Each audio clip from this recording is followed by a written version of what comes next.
Why is my bank account nearly empty? This can't be right.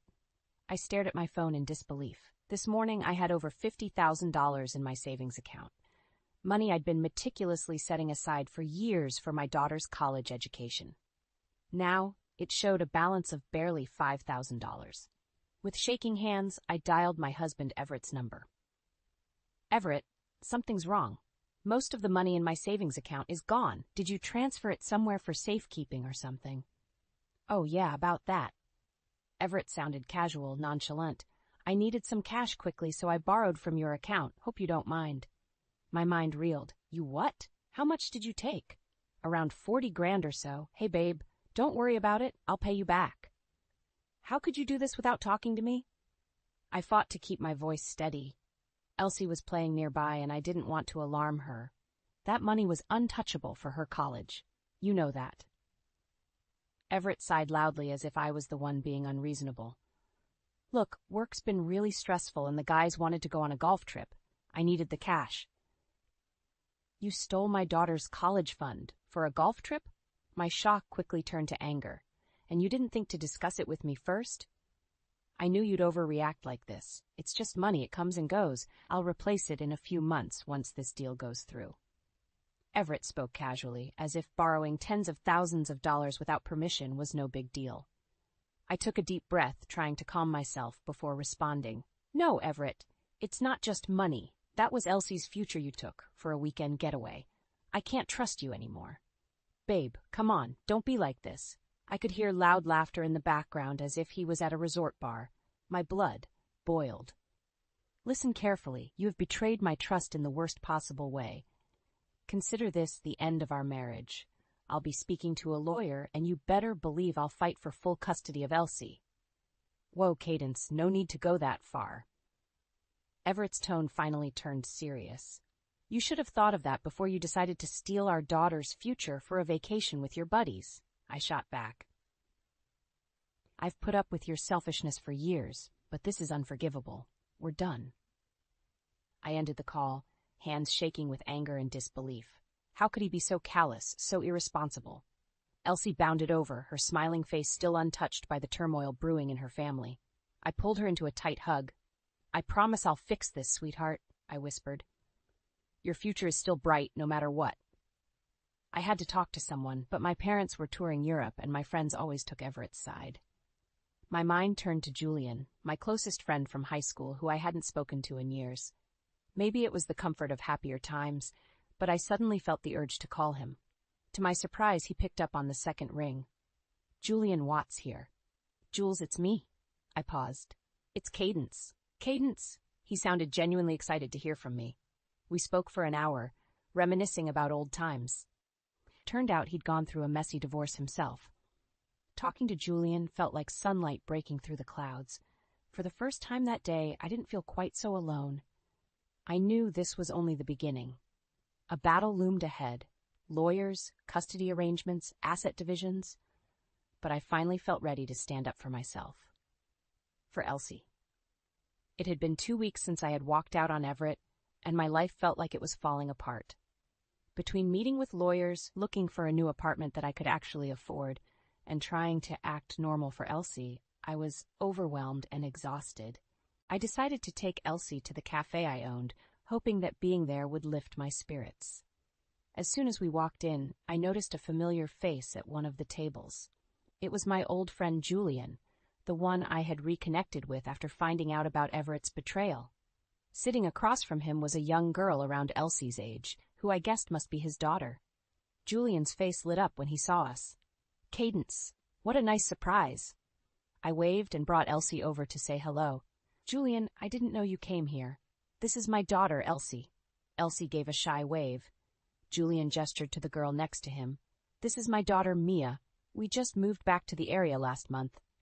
Mia and Elsie seemed to hit it off instantly, chatting excitedly about arts and crafts. I envied their simple joy. Julian must have noticed the stress on my face. Why don't you join us for a coffee? He offered. The girls can do some coloring. I hesitated briefly, then decided it would be nice to sit with a friendly face. I got us some drinks, while Julian set the girls up with paper and crayons. So, how are you holding up? Julian asked gently once I sat down. I sighed. Honestly, it's been rough. I feel like this divorce is tearing my life apart, and all I can think about is making sure Elsie doesn't get hurt in the process. Julian nodded sympathetically. I remember feeling the same way when Mia's mom and I split. The logistics can be overwhelming. I shook my head. It's more than just logistics. Everett violated my trust in the worst possible way. He stole Elsie's college fund behind my back. I'll never forgive him for that. Just saying the words out loud rekindled my anger. Whoa, that's awful, Julian said, his eyes wide. I'm so sorry he betrayed you like that. His sincere sympathy meant more than he realized. I hadn't been able to confide fully in anyone else. Talking to Julian just felt easy, comforting. For a moment, the chaos of my life quieted. Julian reached over and put his hand on mine. You're strong, Cadence, and clearly an amazing mom. Elsie is lucky to have you fighting for her future. I blinked back grateful tears, touched by his faith in me. With everything collapsing around me, his steadfast friendship gave me hope. Maybe I would get through this after all. We sat chatting for another hour, the conversation flowing easily between us. Being around Julian and Mia, laughing over shared memories and simple joys, made me feel lighter than I had in weeks. Like maybe there was still goodness left in this world. As we got up to leave, Julian pulled me into a warm hug. Stay strong, he said softly, and call me if you ever need anything. I'm here for you both. Driving home with Elsie babbling happily in the back seat, I realized something surprising. I hadn't stopped smiling since we left the cafe. For the first time in forever, I felt optimistic about the future. After my run-in with Julian, I felt re-energized to take control of my life. I found us a small but cozy apartment that I could afford on my own. No need to rely on Everett anymore. Of course, that was easier said than done. Everett continued his lavish lifestyle, spending recklessly, while I scraped to make ends meet. I knew I had to confront him. When Everett came to pick up Elsie for his scheduled weekend visitation, I steeled myself for a difficult conversation. We need to talk about money, I said, getting straight to the point. With our split finances, I'm struggling to pay the bills and legal fees. Everett shrugged. Not my problem. Get a better lawyer. I clenched my fists. It is your problem. You owe it to Elsie to pay your share. Rolling his eyes dramatically, Everett snatched his debit card from his wallet and waved it in my face. Yeah, this baby still works just fine, thanks. Ran it up on a new TV and sound system last week. I saw red. Without thinking, I grabbed the card from his hand and cut it in half with scissors lying nearby. Not anymore. Your party days are over. Everett's face darkened. You bitch, you'll pay for that. I held my ground. No, you will. It's time for you to sell your fancy car and watches and start acting responsibly.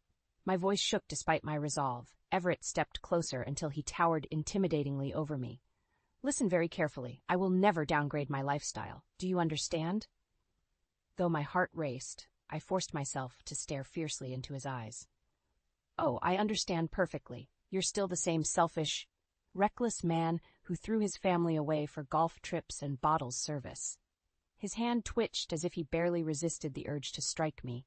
I reflexively took a step back, but kept speaking. Get ready for a rough road ahead, because I am done coddling your addiction to luxury. For Elsie's sake, you better clean up your act fast. Everett exhaled slowly, backing away. Don't threaten me. I'll make you regret it. His menacing tone sent chills down my spine. Daddy, are you fighting? Elsie stood in the hallway, her little face troubled.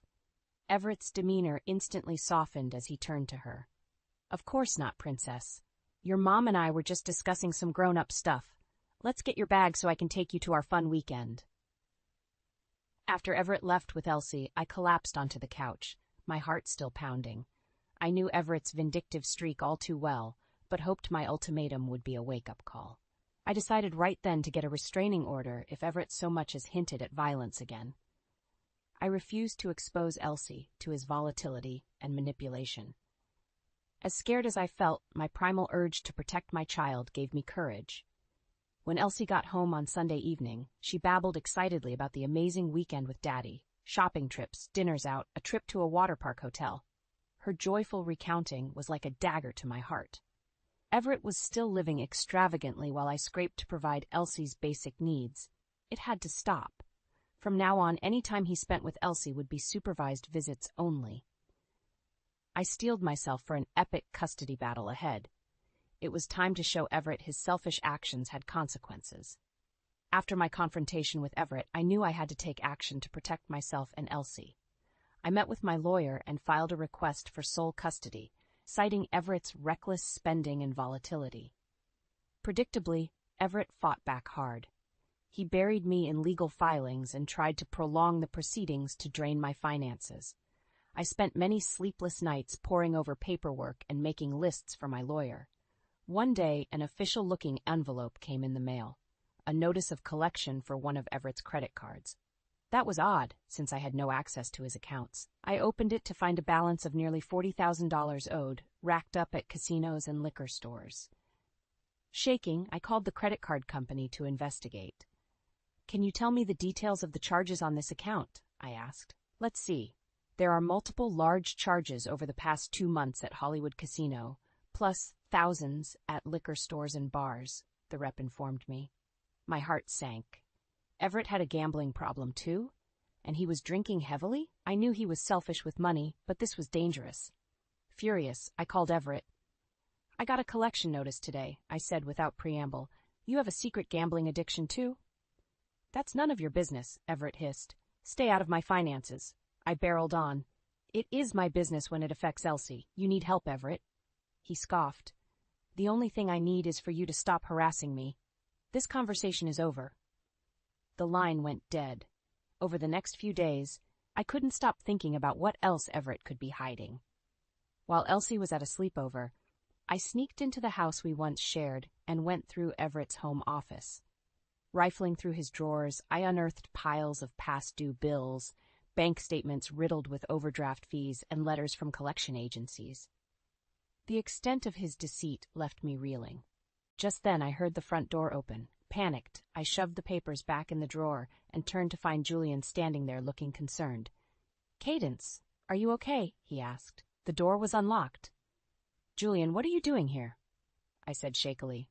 He held up a bag. "You mentioned needing some tools. I was dropping them off for you." His brow furrowed as he took in the scene, the open drawers, my disheveled state. "What's going on?"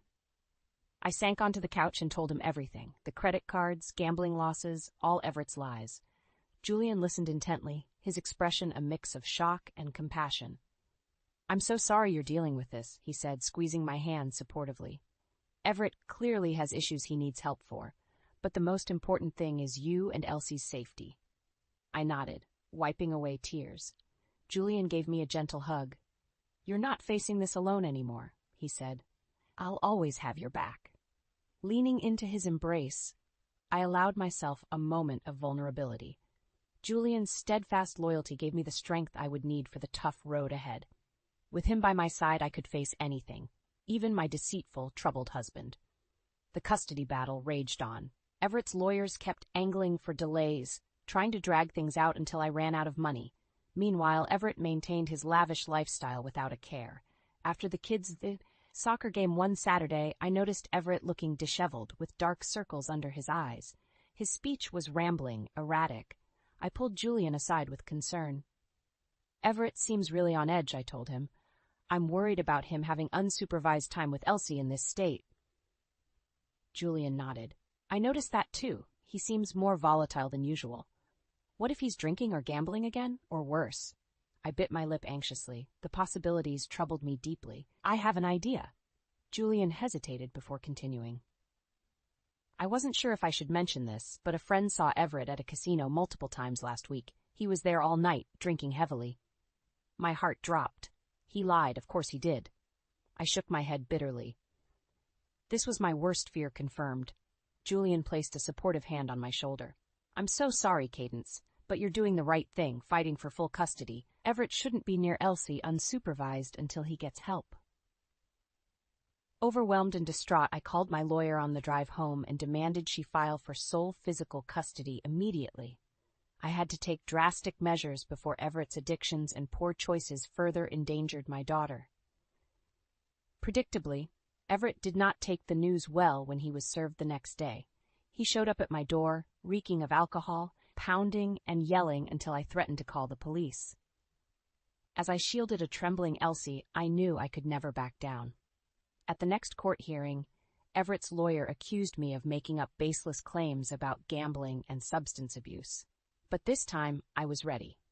Julian and other witnesses came forward about Everett's reckless behavior. The judge ordered an immediate drug and alcohol evaluation. When the results showed multiple violations, the judge finally granted my sole physical custody request. Everett would only have supervised visitation until he could demonstrate rehabilitation. Everett gave me a look of pure hatred as he stormed out of the courthouse. "You'll regret this," he spat venomously. But for once, I didn't feel intimidated by his threats. Justice had prevailed. That night, Elsie and I snuggled on the couch, eating ice cream in celebration. "I'm so proud of you, Mommy," she said. My heart swelled with love and relief. There was a long road ahead, but now, with the court's protection, I could focus on rebuilding life with my daughter, without Everett's toxicity dragging us down. The future looked brighter than ever. With sole custody secured, I focused on moving forward with my life. Everett only had short supervised visits with Elsie now. His chaotic presence no longer overshadowed our day-to-day. Of course, Everett hated the new arrangement with a vengeance. He left threatening voicemails and texts constantly. I refused to be intimidated, forwarding everything to my lawyer. After a particularly bitter exchange at one of the supervised visits, I decided it was time for a clean break. I would confront Everett face-to-face one last time before cutting contact for good. At the meeting, Everett glared sullenly at me the whole time. When I said my piece about wanting no further direct contact with him outside of legal channels, his simmering anger finally exploded. "You just had to take away everything from me, didn't you?" Everett shouted. "I've lost my family, my lifestyle, everything." I folded my arms. "You have no one to blame but yourself. All I did was stand up for myself and our child." Everett's eyes flashed dangerously. "Oh, don't play innocent. You've been planning to leave me for years." He jabbed an accusatory finger at me. "I always knew you had a thing for Julian. Don't think I didn't notice how buddy-buddy you two got behind my back." I held his gaze steadily. "My friendship with Julian is not the issue. This is about you deceiving us and stealing Elsie's future with your gambling addiction." "It was just a few bets. Stop exaggerating," Everett snorted derisively. "But go ahead, keep playing the victim." Anger boiled up in me. "A few bets? You racked up tens of thousands in debt while I scraped pennies." My voice shook with outrage. "And the worst part is you feel no remorse at all. You'd gamble away Elsie's college fund again in a heartbeat if you could." I took a deep breath. "We're done here. I want a divorce, and for you to never contact me again outside of the lawyers." Everett's face contorted in anger. He raised his fist and I braced myself, prepared to defend my child and myself by any means. "Don't even think about it," came a voice from the doorway. Julian stood there, his powerful frame leaving no doubt he was ready to intervene if needed. Everett reluctantly lowered his fist. "This is between me and Cadence? Stay out of it," Everett growled at Julian. Julian stepped forward. "Actually, it looks like Cadence has said all she needs to. You need to leave now." His firm tone left no room for argument. With a final venomous glare, Everett stormed out. I let out a shaky breath, the tension melting away. Julian wrapped me in a comforting hug. Though Everett was gone, I knew the divorce battle still raged on. But with Julian by my side, I finally felt empowered and unafraid. True to his vindictive nature, Everett fought the divorce every step of the way. He refused to provincial records and dragged out proceedings to drain my resources. Frustrated and seeking advice, I opened up to my friend Nina about everything Everett had put me through. To my surprise, she became angry on my behalf. "I've always thought Everett was selfish, but this is unbelievable," Nina fumed. "Cadence, you have to expose him publicly for the fraud he is." I hesitated, wary of provoking Everett's temper. But Nina raised a good point. His social circle only knew his charismatic facade. "We'll start subtle," Nina strategized. "I'll mention the divorce proceedings to a few people and insinuate there's more to the story." Soon, others began distancing themselves from Everett. His carefree bachelor lifestyle lost its luster once people heard he abandoned his family. The judge's stern rebukes at our hearings also colored people's perceptions. Everett felt the ground shifting beneath his feet. He became more volatile, making dramatic public scenes accusing me of turning people against him. His outbursts only made him look worse. At Nina's urging, I stopped covering for Everett. Bolstered by supportive friends, I opened up on social media about the circumstances of our split. The avalanche of sympathy and outrage was cathartic. Everett's desperate attempts to defend himself just dug his hole deeper. Former friends came out of the woodwork with their own stories of his callous behavior. When Julian added first-hand accounts of Everett's violence, substance abuse, and gambling, any remnants of Everett's polished public image shattered for good. Panicked and flailing, Everett tried to have my social media accounts shut down for false allegations, but the damage was done. Everett's country club suspended his membership due to conduct unbecoming. He was even asked to step down from the prestigious school charity board he once chaired. Watching Everett finally reap the consequences of his deceit was profoundly satisfying.